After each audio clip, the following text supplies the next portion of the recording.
Steph from Stitching with Steph, and welcome to my channel. Today we're going to be doing a Stitch with Me for our monthly calendar series, and it is an unbranded canvas. We have this titled Mayflowers. It is 11 count. It is 35 by 35 centimeters, consists of 23 colors, and there will be a link in the description to 2 different places for you to purchase these calendar series. So if you want to grab those and stitch along with me, you're more than welcome to.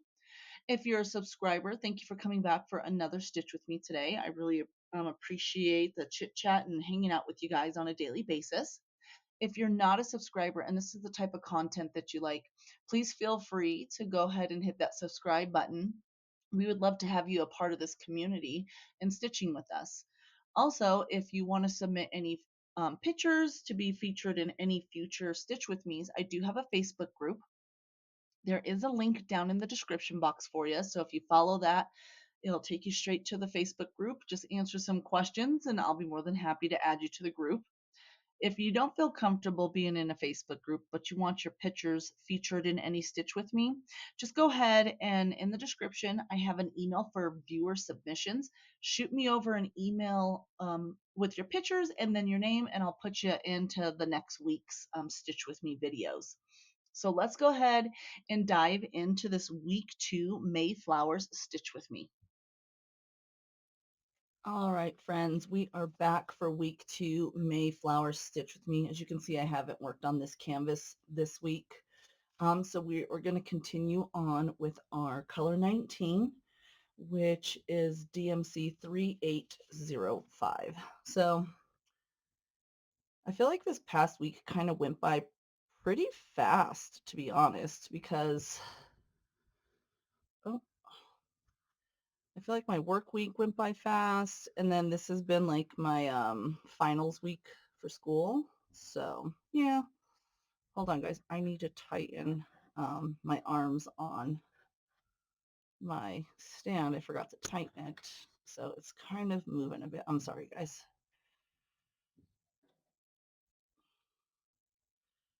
Give me a minute. I got it all set up. I was like, yes, let's get to stitching, and then I forgot to tighten everything so it stays in place. So as you can see, it's a lot better now. So yeah, it's finals week. This past week, I have one more, my finals test due for one class. And let me think. Sorry guys, I don't know what's going on with this arm here. Let me see. I don't know if my kid maybe came in and fiddle with it. They're normally pre-set up, so let's see this side.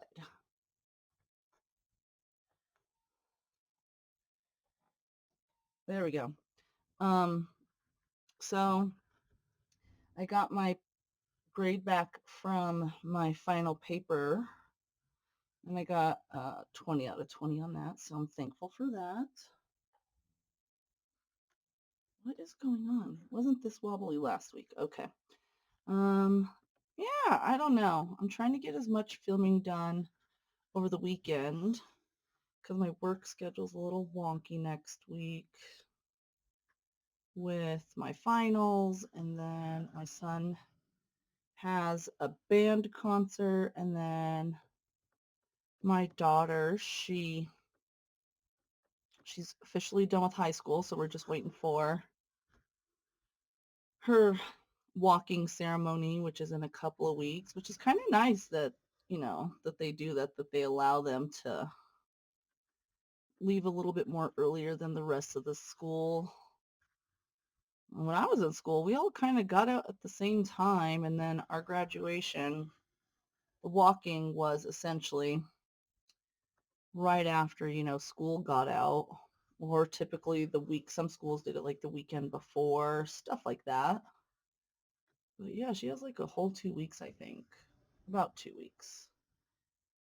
If I remember correctly. I'll have to double check my calendar because God knows I live by that thing, right guys?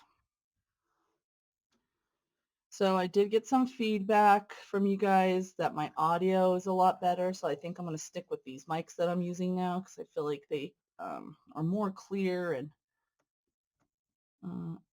I can talk at my regular tone,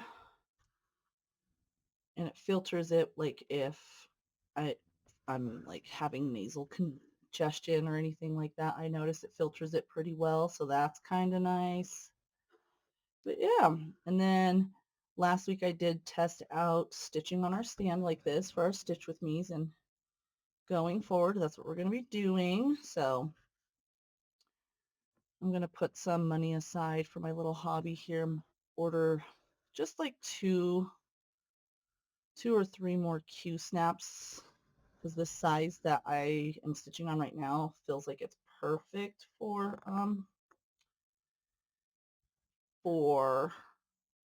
like my camera, like where my desk setup is. I feel like it's perfect for all of it. So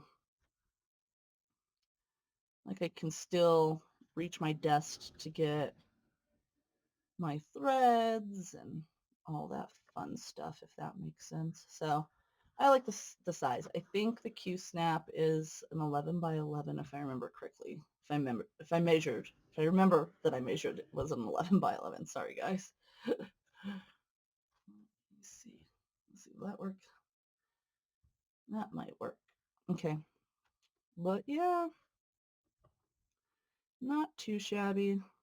For my Stitch With Me's, I feel like I'm a little bit more spoiled with the stands now, because I can stitch two-hand, and I feel like I can knock out more of my projects with you guys every week, so I don't feel so obligated to constantly rotate out throughout the week to make some progress, because I'm really just trying to work on my husband's birthday gift. Do you know how bad I want to do a new start, guys? Ah, so desperately, but I'm like, your plate's full right now, Steph. Let's not test our fate. So, yeah. I feel like my past week went by pretty fast, which was nice.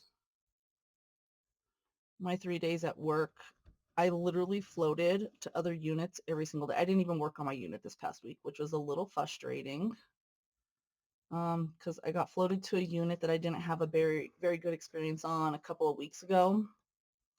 And I talked about it in one of my Stitch With Me's about how I told this nurse that, hey, your patient has drank this much in fluids. They've had no output. I just wanted to let you know. And instead of her going and just doing what she was supposed to be doing, she came to question me to ask me if I essentially inputted it correctly. And I'm like,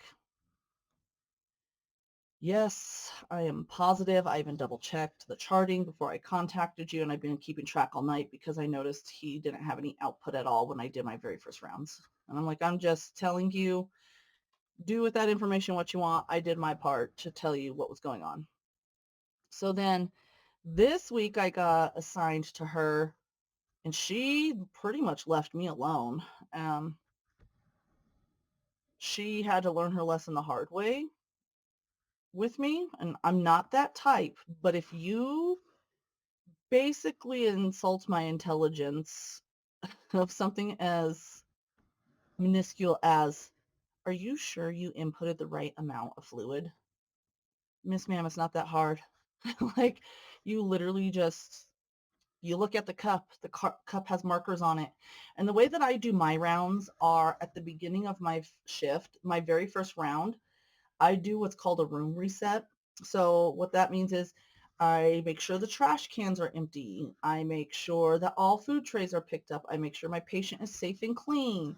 I make sure they have snacks in their room. I make sure that they have a full cup of ice water, or if they're on ice chips, I give them fresh ice chips, etc., etc. So then what I do is when I give them their fluids, I mark on the cup, and then I write the time on there. So since I'm night shift, I put 2000, right? So 2002, and I draw like a line. So pretend this is the mark right here on the cup.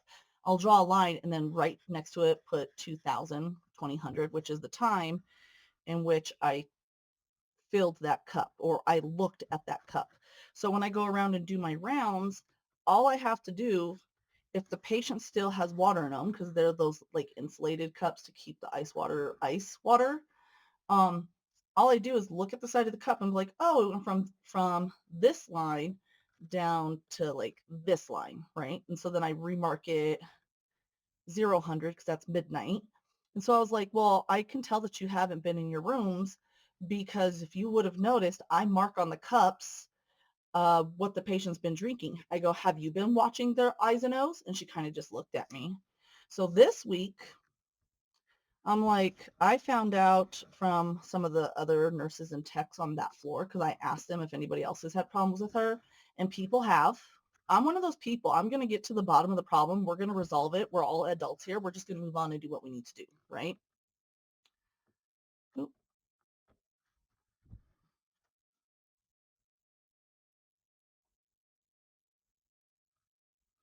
Sorry, guys. I paused it for a second. My mouth is getting really dry. I'm under like 4 lights right now to make sure I have good lighting, because I'm filming in the evening. So we're all adults here. So I'm like, okay. I was like, so she does this to you guys often? They're like, yes. I was like, okay, Stephanie's going to teach her a lesson tonight. So essentially, I did all of her vitals last for her patients. I did my other 2 nurses' vitals first. And then as long as we document the patient's ins and the patient's out for our shift, that's fine, right? So essentially, I think she realized she rubbed me the wrong way, because I did not document my I's and all O's at all until 5 o'clock in the morning. I'm one of those people, I will teach you your lesson the hard way, one way or another, because apparently you're not just doing this to me, you're just a raging, C word. Like, ma'am, you do this to everybody. Well, I'm not the one. So today we're gonna teach you a lesson today. So I did. I did not document any of her outputs all night long. I didn't document if the bath. I had notes. I knew as long as I had my documentation done by the end of shift, it is what it is, right? So what that made her do was go in and check on her patients, because I guess she has she essentially tries to leave everything to the nurse assistants. All she does is try to pass meds. Like, she won't go in and turn her patients. She won't go in to check if they're incontinent. She won't go and check on them when we're supposed to be going and doing Q2. So Q2 means every 2 hours, where we're supposed to go and check on our patients, pop our head in, make sure they're dry, to make sure that they're safe, all the things that you're supposed to be doing if you're a good care provider. So what I essentially forced her to do, because I did not document nothing, I made her do it. So I did my rounds. It essentially made her go in at 4 o'clock in the morning. She realized that I hadn't documented any I's and O's. So she went in there and checked her patients, and she had a bladder scan, all 6 of her patients. And so then she kind of like just looked at me, and then I go, hey, sorry, I was behind on documenting my I's and O's, but they're all in there for you to take a look at now. I waited for her to check on her patients to let her know that I did all my charting. Hopefully she learns her lesson, but it was just one of those things of the way she was treating my trainee that night, then the way she treated me the earlier on in the week, hearing from the other techs that she treats them that way, I was not having it. And then come to find out, she was a CNA herself, so a nurse assistant herself. So you were one of those nurse assistants that you know what it's like to do our job, and you think you're better than us now because you're a nurse? No. So I did. I put her in her place, and I told her at the end of the shift, I told her next time, maybe she should try communicating a little bit better with people instead of just assuming that we're going to do her job for her. And she kind of just looked at me. I'm like, I don't care. I have a strong sense of justice. So when people are getting wronged, I don't like that at all. That's just my personality type. So there's a little fun work drama. I wouldn't even say it's drama, but it was more or less like, I don't know who you think you're going to bully today, because it ain't me, ma'am. I'm a whole grown woman that works because I like to, not because I have to. So I will resolve this issue for everybody, not just for me, because what you're not going to do is come in here being a 5 foot nothing bully.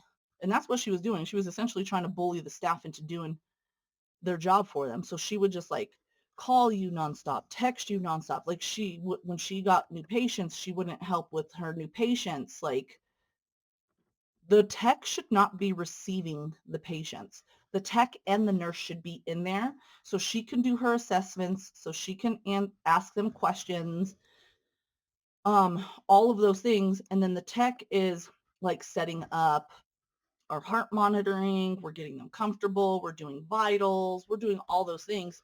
No, she didn't want to. She would go in there after everything was done just so she could give meds and then leave. And I'm just like,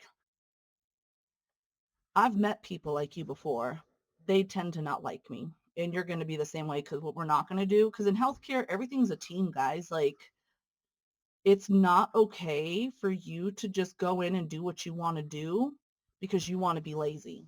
And that's just all there is to it. So, unfortunately, at this hospital, I've been here a little over a year. She's the first person I had to teach that lesson to the hard way. And I was just like, I don't feel the slightest bit bad. And the thing is, she ain't even a nurse on my unit. I floated to that unit. I'm like, you you should be thankful, because if I wanted to, I could have refused my assignment and went home.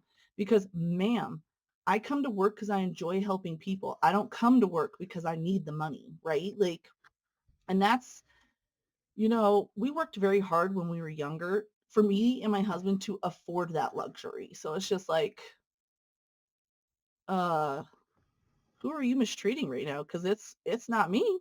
It's not stitching with Steph. You better try Jesus, not me, man. 'Cause all I know was she left me alone. She left me alone that second night this week. She didn't even text me. She didn't do nothing. She stood clear of me. And I am perfectly okay with that, because I was just like, because after the way she talked to me stupid, being rude to other techs and nurses, not me. No. And again, I'm a very nice person, so I know she saw my demeanor change because I was nice to her at first. Oh, you mistake my kindness for weakness. Nope. And like that's what I was telling my husband, that sometimes I just get frustrated with, because people take my kindness and then they try to uh manipulate, right? But here's the thing with my ADHD, we have awesome pattern recognition, right? Like neurodivergent people, people think it's intuition. No, guys, I mean, if we want to call it intuition, what it is we're just constantly collecting data and then applying it, right? Like neurodivergent people are that way. So I pegged her right away, where I was just like, Miss Ma'am, your mojo is off and I'm not here for it. So I just kept an eye on her and I observed how she interacted with other people. And so she did, like when she would communicate with other nurses, she would try to be like, she would be super nice and be like, oh, do you need help? Blah, blah, blah, like all those things. But then she would push off anything that was not medication related. She would push off everything onto the text. And I was like, you do know my title says nurse assistant, which means I'm to assist you, not just do all your things for you. So I don't think anyone kind of stood up to her before, but all I know is I didn't get talked to by her manager or my manager, so she must have gotten the point. So we'll find out. But like my manager said, she goes, you have like old school nursing mentality. She goes, we need more of that. What she means by that is like, we don't take no BS from people. We do what's best for our patients, and that's all there is to it. We work together. We don't take no BS. It's a camaraderie. We're a care team. We're not a care person, right? We're a care team. So I just had to remind this Miss Ma'am of that. I was like, we're supposed to be a team. We're not supposed to be working against each other. Okay, well, you want to work against each other? I'll show you what it's like for me to not do anything at all. So I wonder if I float to that floor again, which I probably will next week because they're short-staffed. I wonder if she'll continue to pull the BS. If she does or does not, I will give you guys an update next week. We'll find out, right? But we'll see. This weekend, I'm doing my film with, like, my Stitch with Me's and my filmings on different days. Because like I said, my work schedule is a little bit wonky next week. So I am actually filming the weekend before These are all like posted, so. Oops, excuse me. Give me 1 second. I'm going to rethread my needle. All right, so we're threaded and we're back. So yeah, normally I like working 3 days in a row, but I have a lot going on with my school, my kids' school, end of the year crap, all that stuff. So, um, yeah, I I'm excited for the summer. I'm ready for the pool to open up because our community, our HOA, we have like a really big pool that has like a clubhouse and stuff like that to it. We have lifeguards on duty. What else do we have? We have like a kiddie pool, a splash pad. We have a big like lap pool. Yeah, it's pretty nice. We have like a couple of parks within our community that we maintain for our like subdivision. They're not city parks, they're actually HOA parks. Like we paid for the parks to be put in and stuff like that. So like where we bought our house, I picked this corner lot because the wind where we live blows like east to west, so we get a really good flow of air. And we're only 1 block over from the park. So when we take the kids to the park or we take the kids to the kids, the kids to the dog park, guys, when we take the dogs to the dog park, it is like 3 blocks away. So um, when we built this house, we literally picked like the perfect location. We got the biggest floor plan in the community. Like we have the intentions of staying here and getting old here, and our house is big enough for our kids to even be here until they're done with college, all that kind of stuff.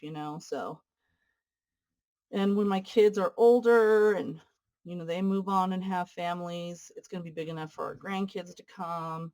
The yards are easy to maintain. So those were all things that we took like into consideration when we picked this location for our house. So yeah, I don't see us going anywhere.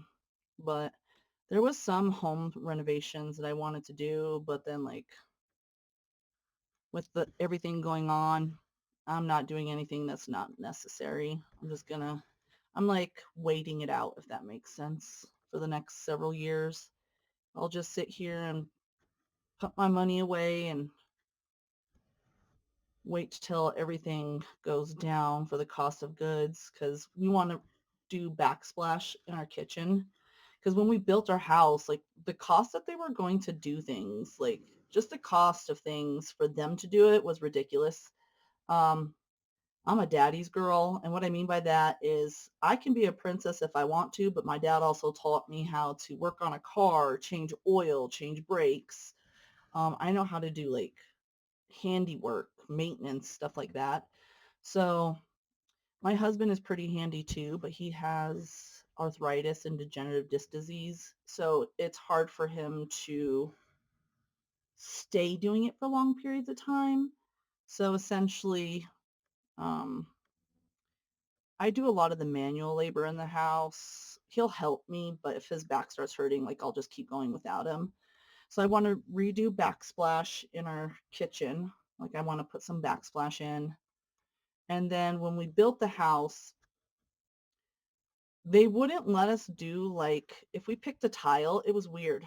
Um, if I wanted tile or wood in one area of my house, so for example, like I wanted tile in my kitchen and then wood floors everywhere else because I don't like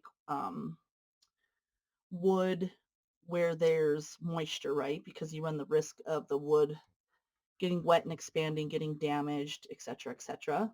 Well, they wouldn't let me do that. And I was like, okay, then just build a house with whatever flooring comes with it for free, right? And I told my husband, we'll just do the flooring. We'll hire flooring people later. Well, that's what we were going to do the next year or two. And then all this crap is happening with trade and stuff. So I'm just like, well, we're just going to hold off on that. It is what it is. Like, it's not like we're selling the house. It's not like we're going anywhere. We're sitting comfortably. That's what we're going to do. What do they say? Wait out the storm. Some people don't have that luxury though. And it's just, it's just disheartening with like what's going on. And so, yeah, I was listening to a financial podcaster, and they were talking about one of the big shoe retailers was saying, right now, $100 pair of shoes with the tariffs going in effect are going to cost $400. And I'm going to be honest with you, it goes two ways, okay? Those shoes cost like $10 to effing make. So what you're hearing these companies talking about, and this is what it really boils down to, are the tariffs jacking up prices. Yes, because they got to pass that on to us. But also these flippin' companies are stuck on profit over people. So whether we like it or not, they're going to try to charge those prices to see if people will do it. I'm going to be honest with you. If a pair of sneakers costs $10 to make, why are we charging $130 for a pair of sneakers? Like for some Nikes. Like why are we doing this? Um I get that they have people that they have to pay. I understand the cost and the economics of running a business, but per pair of shoes when they're mass produced, like come on guys, like you mean to tell me that you're unwilling to cut into your profits that much to make it a little bit easier on your consumer. So all you're going to do is piss off consumers and we're just not going to buy anything at all. So it is what it is. Again, for me, my kids are all pretty much, they're like my daughter, she's at that age where she's not really growing anymore, right? Like she's kind of where she's at. My teenager is growing, but like all of his clothes, my youngest kid can step right into those. The only thing I have to really worry about this next school year is like jeans for my teenager, shirts, sneakers, and winter coats because here in Colorado, right? But then the stuff that he's grown out of, I can pass down to his little brother because his brother likes his clothes anyways. He tries to snag them anyways. So I'm just like, but what about those families that don't have those options, right? I don't know. And then people are like, oh, go to the Goodwill, do these things. And I'm like, you do know the Goodwill charges as much as like Walmart and stuff now, right? Like, have you been to one recently? um, so like for me, I try to give stuff away when I'm done. Like if I don't need it, if I drop it off at the Goodwill or the Salvation Army or the Ark or anything like that, I try to get rid of it to people in need first before I drop it off at those places. So I'll just post it for free, like on our local yard sale websites. And most of the time I can give it away to people that need it.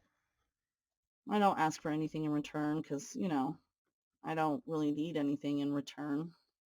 I don't really barter unless I have to, but I'm like, why are we going back to this? Like, why is this even a thing? I don't know. Well, yeah, so that's what we've been doing. We're just hunkering down, enjoying time at home. We've been digging more into like our extracurricular activities at home. This past week it was really rainy here and cold. I was like, I had to turn on my heater, y'all.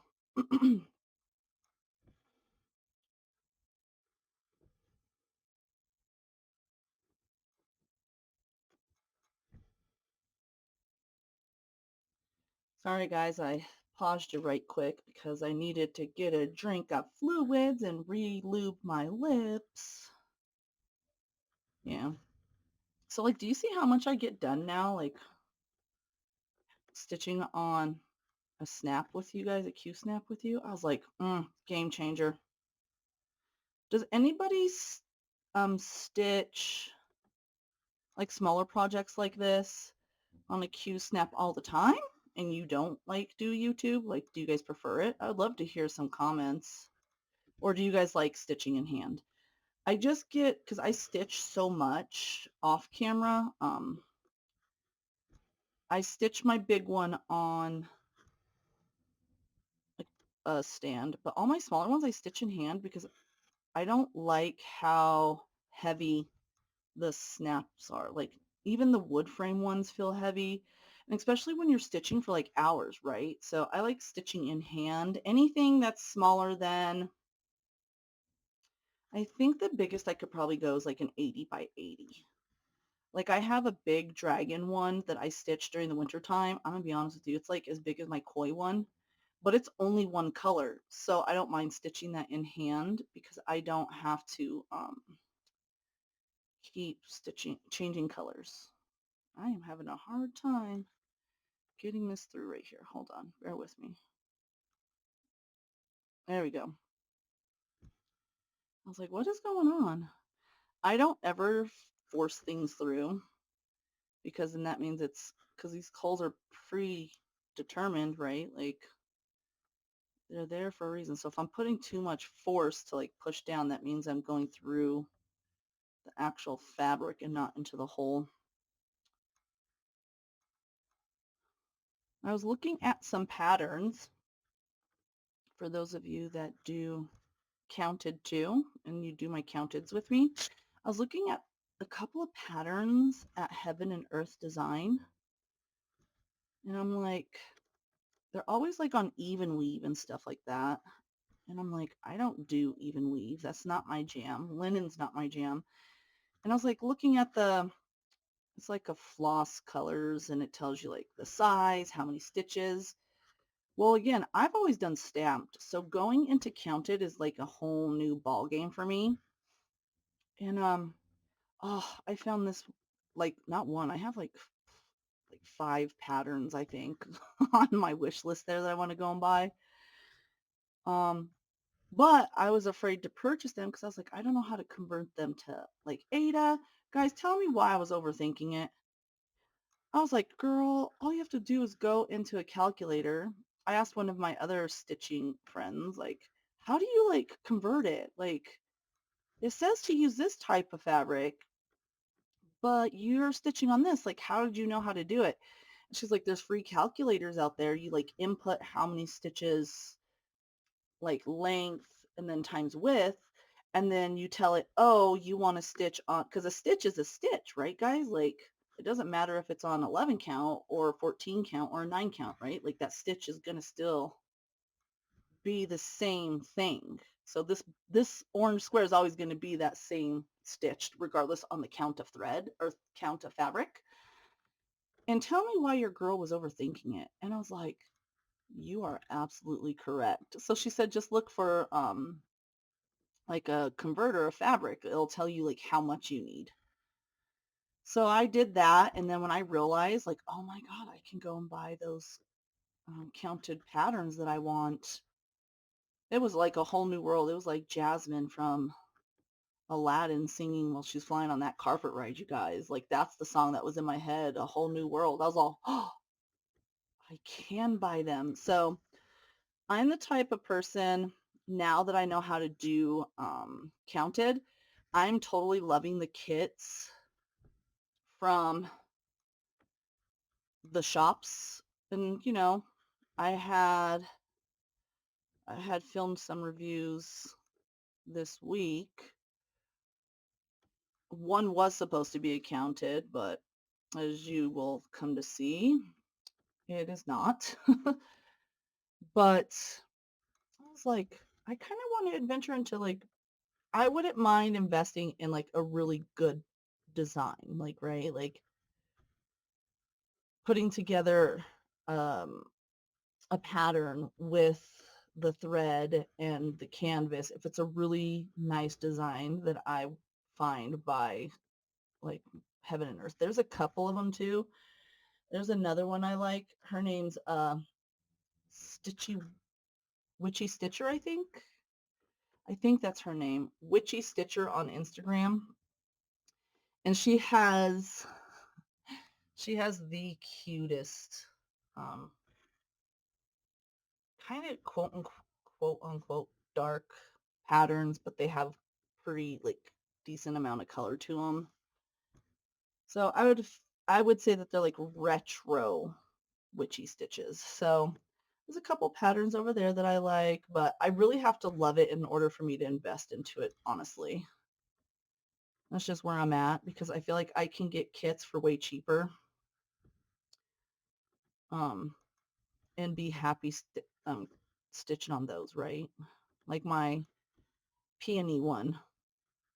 Like, I love stitching on that one. That one didn't even cost me very much. I think less than $10. I don't know what it costs now, but I don't like putting the prices in my reviews because the prices are always changing, I feel like, and it varies from country to country. So I just leave links in my videos.